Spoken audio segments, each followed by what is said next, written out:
Assalamualaikum warahmatullahi wabarakatuh.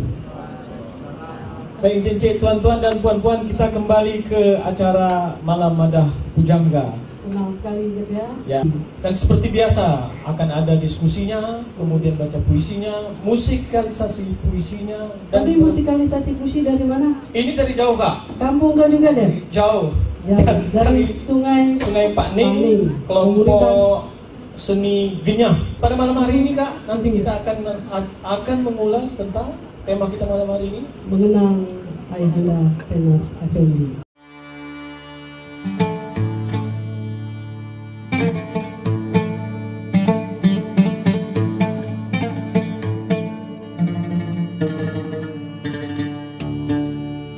Assalamualaikum warahmatullahi wabarakatuh.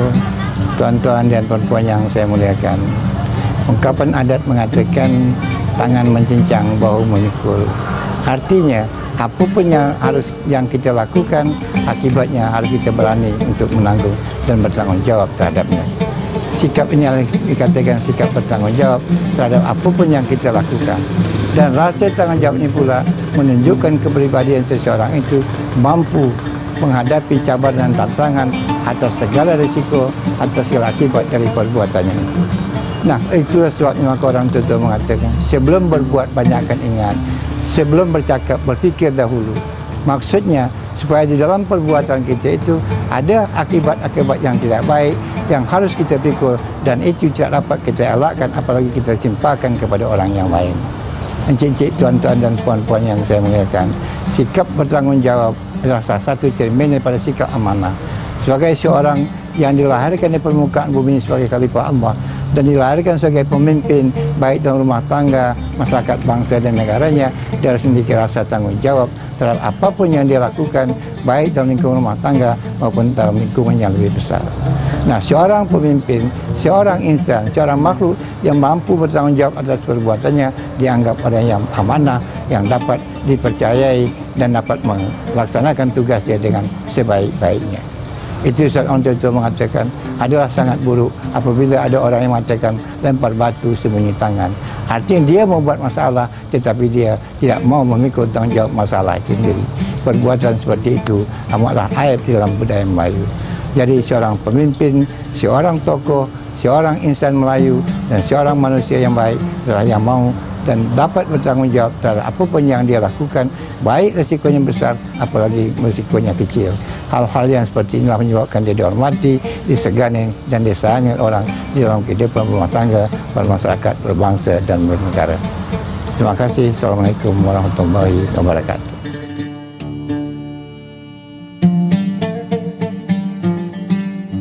Kita akan jemput dua orang tokoh pada malam hari ini yang sudah sangat akrab sekali dengan sosok Ayahanda Tenas Effendi, baik itu secara karya ataupun secara pribadi dengan beliau. Kita akan jemput Bang Al-Azhar, dia adalah seorang budayawan, seorang seniman. Tempat bertanya, tulisan-tulisannya bisa kita jadikan referensi untuk kebudayaan, dan juga ketua harian di Lembaga Adat Melayu. Kami persilakan pada Bang Al-Azhar untuk bisa ke panggung.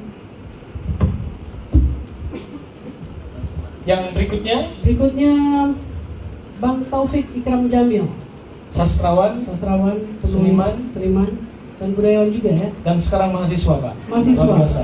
Tidak henti-hentinya belajar. Ya. Yang juga sangat dekat dengan sosok Ayahanda Tenas Effendi.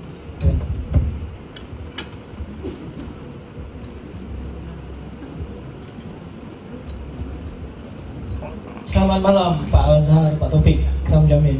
Terima kasih atas kehadirannya malam hari ini di dalam acara Malam Madah Pujangga.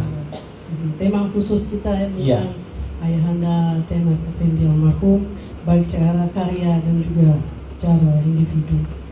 Kita tahu tanggal 28 Februari 2015 Haji Tenas Effendi berpulang ke rahmatullah dalam usia ke-79 tahun. Di hari wafatnya beliau, rasa kehilangan yang amat mendalam mendominasi pernyataan berbagai kalangan, hampir di semua media di Riau, tidak hanya di Riau sebenarnya juga di nasional. Mungkin pertama ke Bang Al-Azhar, apa yang mendasari perasaan kehilangan itu? Terima kasih, Mo. Terima kasih, Jeff. Assalamualaikum warahmatullahi wabarakatuh. Ya, kita ingat 28 Februari setahun yang lalu, 2015, almarhum Pak Tenas Effendi, Haji Tenas Effendi itu berpulang ke rahmatullah, dan perasaan kehilangan itu mencuat, dinyatakan oleh hampir semua orang yang memiliki kesempatan untuk menyatakan pikiran dan perasaannya tentang meninggalnya almarhum. Pertanyaan yang menarik sebenarnya, mengapa kita merasa begitu kehilangan? Tidak mudah juga untuk dijelaskan, tapi untuk mencari jawabannya saya kira kita perlu menelisik peran almarhum itu semasa hidupnya. Dia adalah seorang ayah, seorang kakek, seorang anak, orang tua, tapi jauh lebih daripada hal-hal yang bersifat pribadi seperti itu. Pak Tenas ini adalah seorang pemberi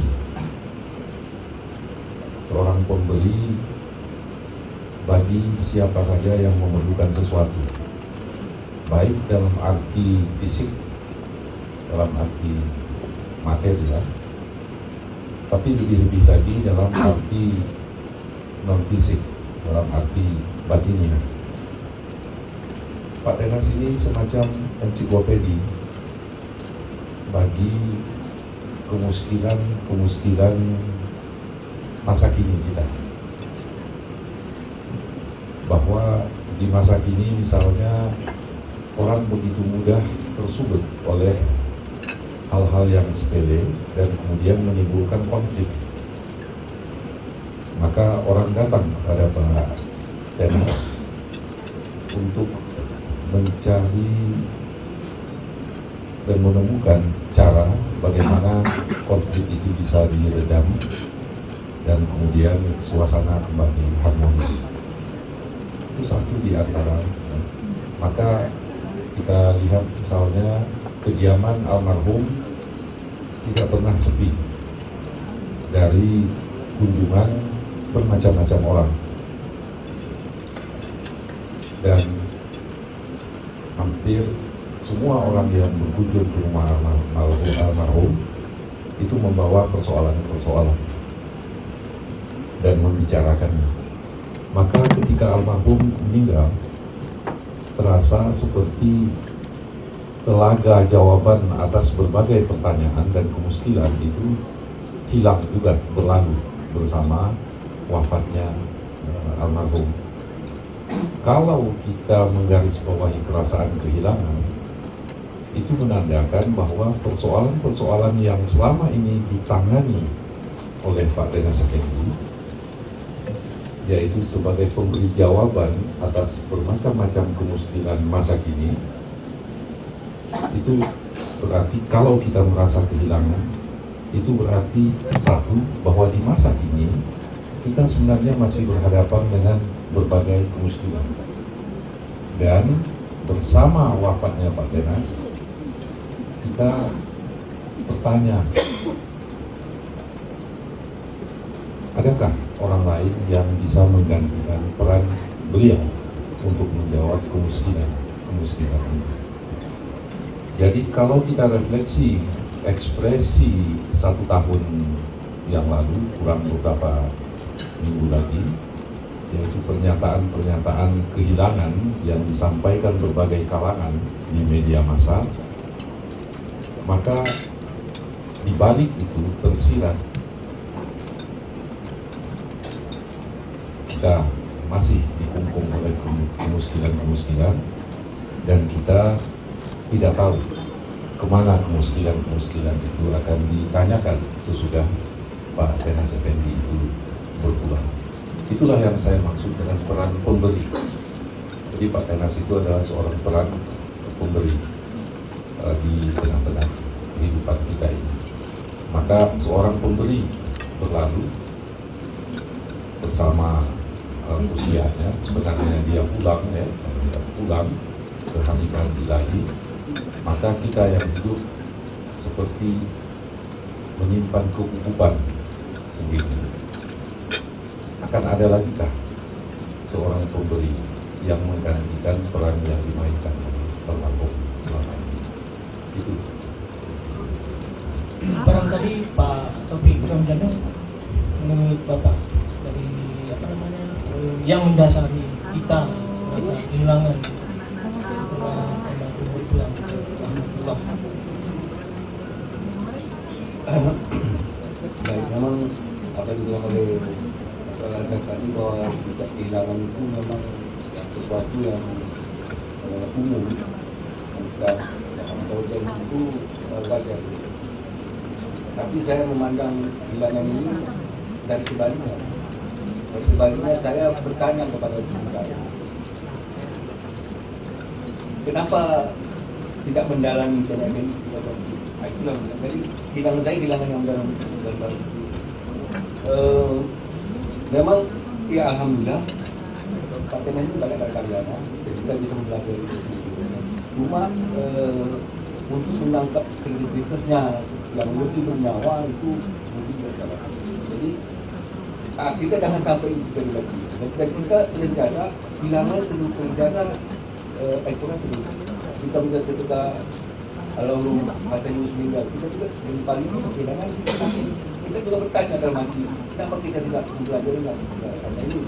Dan ini yang bagi saya sesuatu yang sangat padahal di sisi lain itu juga menunjukkan bahwa kita ingin mempelajarinya. Jadi ada bolak-balik yang seperti itu, tapi di sisi lain ada keinginan kita untuk mempelajari lebih dalam manusia apa yang latar Pak Tenas itu karyanya. Apakah karya itu hanya untuk dia sendiri atau memang ada sesuatu yang besar di belakang? Nah, itu yang